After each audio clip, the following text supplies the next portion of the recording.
जाईल व्यर्थ घडला नाही मार्गाचा अर्थ न जीवन वेड्या हे जाईल व्यर्थ जाईल व्यर्थ फक्त स्वार्थासाठी मार्गात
जीवन वेड्या हे जाईल व्यर्थ जाईल व्यर्थ फक्त स्वार्थासाठी मार्गात काही नाही भाऊ फक्त स्वार्थासाठी आपण या बाबाच्या मार्गामध्ये आलो दुसरं काही नाही आपलं स्वार्थ आपलं चांगलं झालं या मार्गामध्ये आपण बाबाला विसरून गेलो म्हणून मार्ग आपल्याला कळला नाही म्हणून समोर काय आहे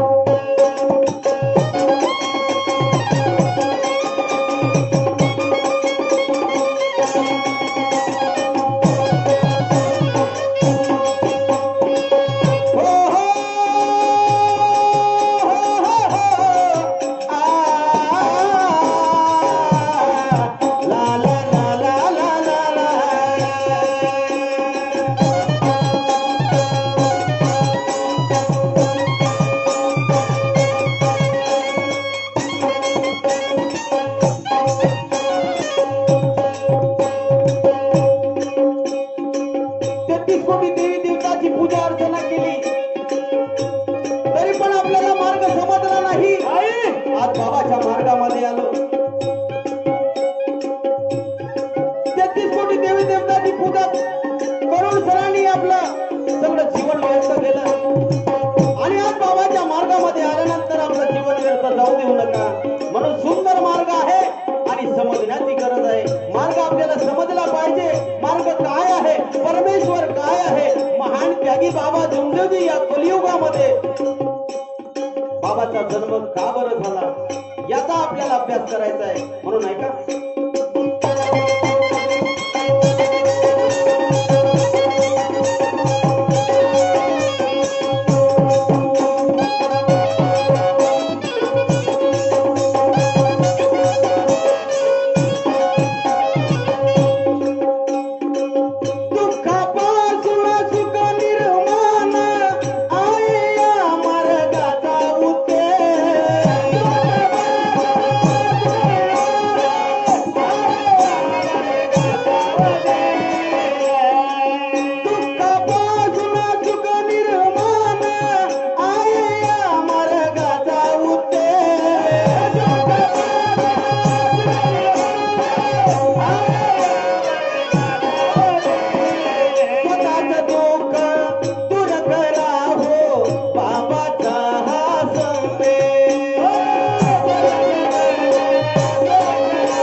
तुझ्यापाशी आहे आणि तू कुठं पाहत आहे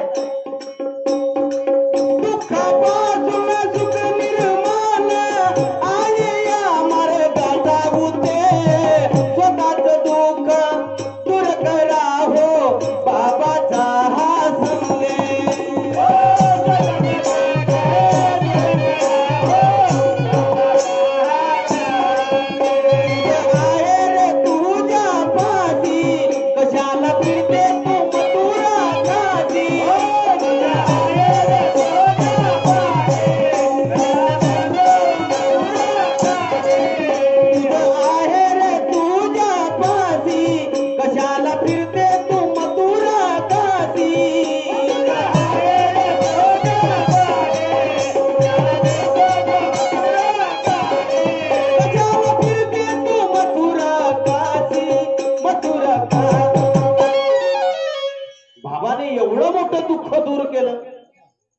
कोणाला टीबीची बिमारी होती कोणाला कॅन्सरची बिमारी होती कोणाला महारोग होता कोणी घुताडकीमुळे त्रासलेला होता कोणाला व्हाईट मेशन होत सगळंच बाबाने दूर केलं मग आज आपण बाबाच्या मार्गामध्ये आलो सुखी झालो आणि आपल्यावरती जरी दुःख आलं आपल्यावरती जरी दुःख आलं पण आपण बाबाचं कधी तीर्थ करून पाहिलं नाही बाबाचं तीर्थ घेऊन कधी पाहिलं नाही फलाना ठिकाणी गोटा घासते त्या ठिकाणी जाऊन पाहिलं म्हणून बाबाने परमेश्वराने प्रथमच महान त्यागी बाबा जुमदेवजीला जागृत केलं माणूस हा बैमान आहे तेव्हाच परमेश्वरानं ओळखलं बाबाला मानव मैं भगवान हूं तू मानव है भले ही तूने मुझे प्राप्त किया पर मानव ये बेईमान है तेव्हा महान त्यागी बाबा जुमदेवजीने हात जोडले परमेश्वरा मी आजपर्यंत बेईमानी केली नाही आणि सामोरही करणार नाही मी मरेन किंवा जगीन पण तुम्हाला कधी मी विसरणार नाही मी जसा प्राप्ती केली तसेच कार्य मी या मानव धर्माचे प्रचार आणि प्रसार या सर्व विश्वामध्ये वाटून देईन बाबाने निश्चय केला आणि खरोखरच या पृथ्वीच्या पाठीवरती जिकडे तिकडे बाबाने दौरे घेऊन मानव धर्माचे सेवक बनवले हो आणि आज आपण या ठिकाणी सुखी झालो म्हणून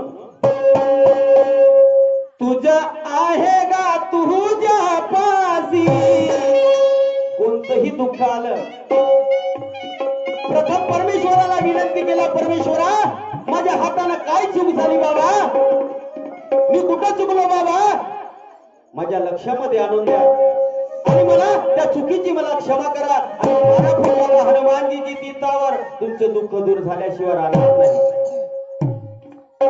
पण सेवक कसा पाहिजे ध्येयवादी पाहिजे तत्व शब्द नियमाने चालणारा पाहिजे तर दुःख दूर होते भाऊ नाही तर अजिबात दुःख दूर होत नाही म्हणून समोर काय आहे का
आणि आपण सुखी झाला.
मले सांगा कोणा कोणाले मार्ग कळला? आताही नाही कळला का की अजी कोणालेच नाही कळला का मार्ग? अजी बोला काऊन नाही?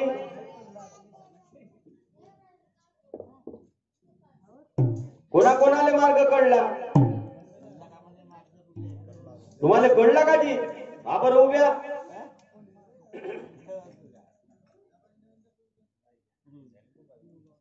तुम्हाला मार्ग कळला नाही का?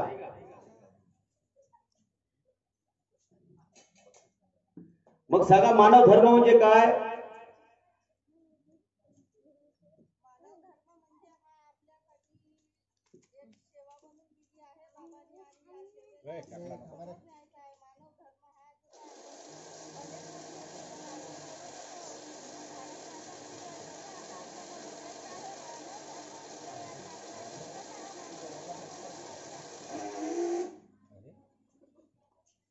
बरोबर. बसा. एवढ्या सेवकातून एकाच बाईले मार्ग कळला. आता मानव धर्म म्हणजे मानवाने माणसासारखे कार्य केले पाहिजे नाही का? जनावर आपापले कार्य बरोबर करते भाऊ, पण माणूस कधीच माणसासारखे कार्य करत नाही. करते का बांधते भाऊ? छात्यावर हात ठेवून सांगते मी बाबाचा सेवक आहो म्हणते.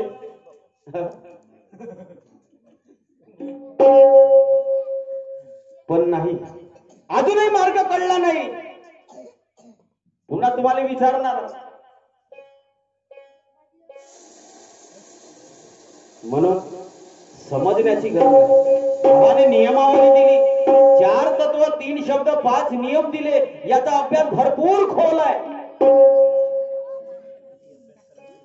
कितीही अभ्यास करा तरी तो सरत नाही, जीवनभर करणार नाही असा बाबाचा मार्ग आहे.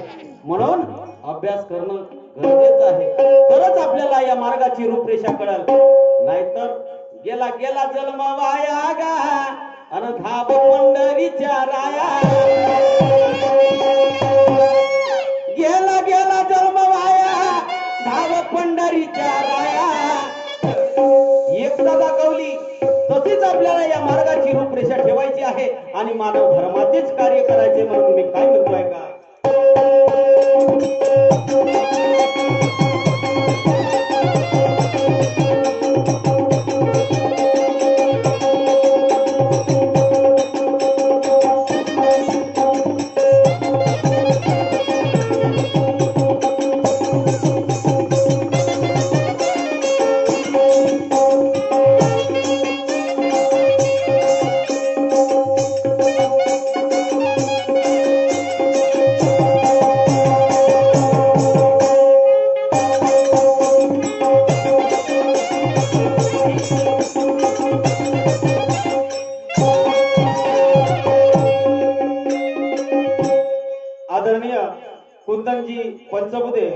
बाबांचे सेवक यांच्याकडनं 50 रुपयाची भेट आली. त्याचप्रमाणे राहुल सुधाकरजी भेंडे बाबाचे सेवक यांच्याकडनं सुद्धा 50 रुपयाची भेट आली. मंडळाकडून शतशः प्रणाम, धन्यवाद.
परिवर्तन घडलं बांधवानो.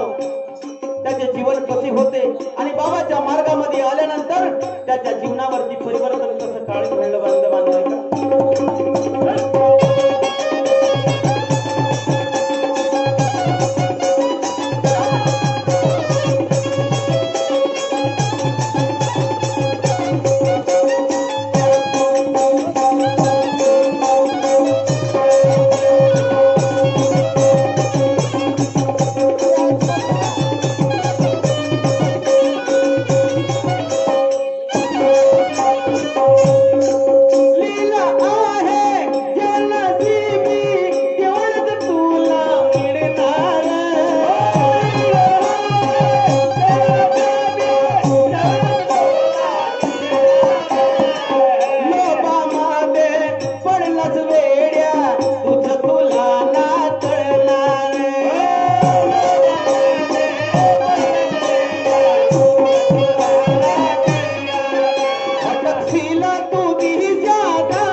म्हणलं दादा खेड्याले कार्यक्रम आहे हो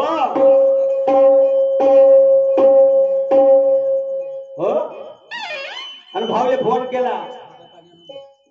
भाऊची अपेक्षा मोठी.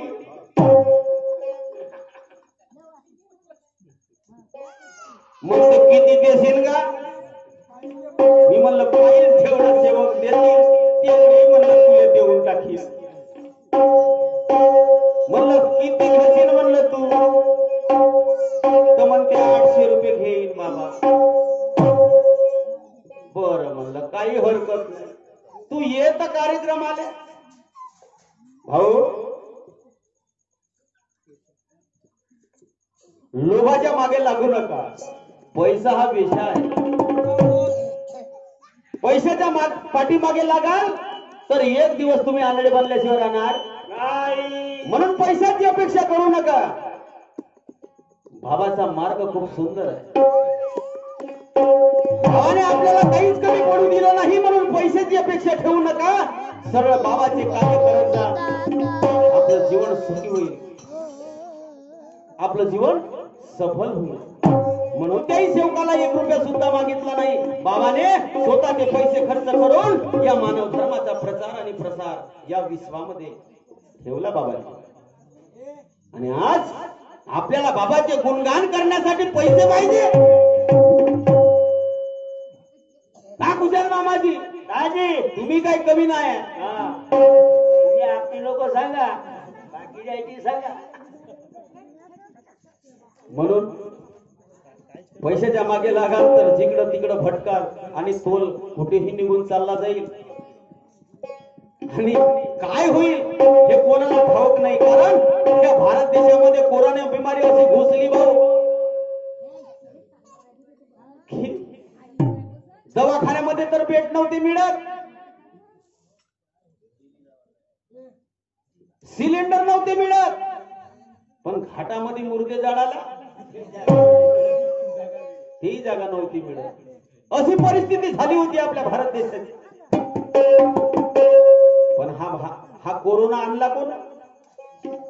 आपणच आणला. तिकडे इटली जपान इकडे तिकडे होता आणि आणला भारत देशामध्ये आणि त्याला पसरवून सगळ्यांनी. अरे कोंबड्या बकऱ्यासारखे लोक मेले. आणि आता मोदी साहेबांनी जबरदस्तीने इंजेक्शन टोचलं. कोणा इंजेक्शन घेतलं हात वर करा बरं.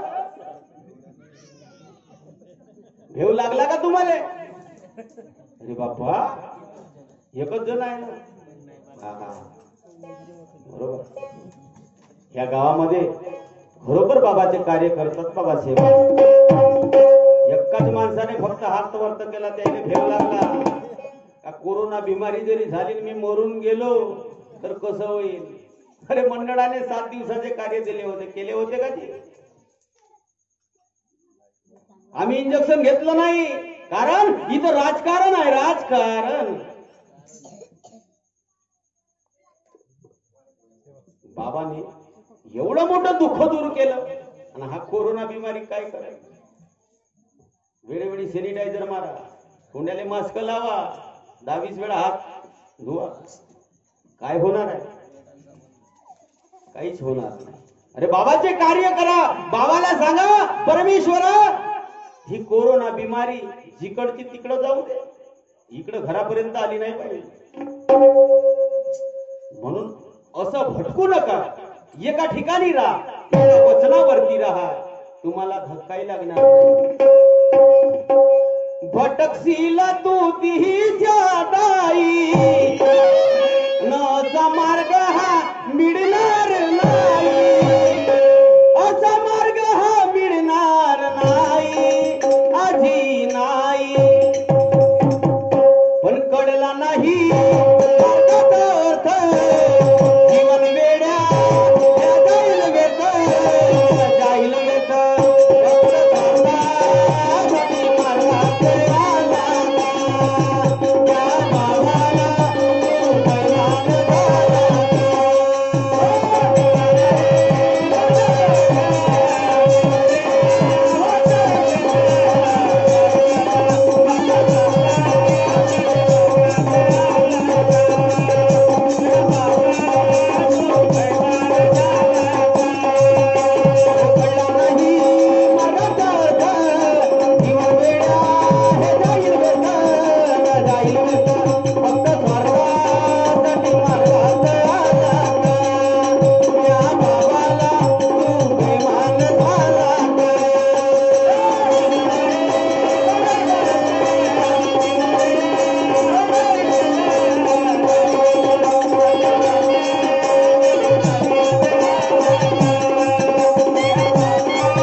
जेवढं भेटलं बाबापासून तेवढ्यामध्ये समाधानी ठेवा. जास्तची अपेक्षा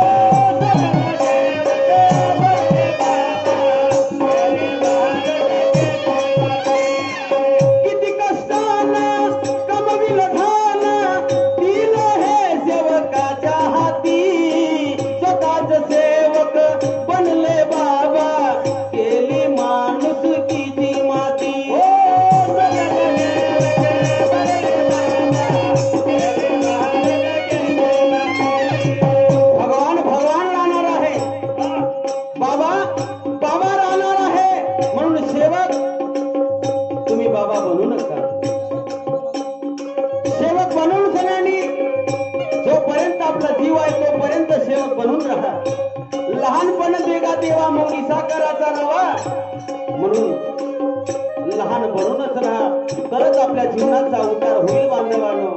नाहीतर कोणता दिवस कसा येईल काही सांगता येत नाही. म्हणून ऐका,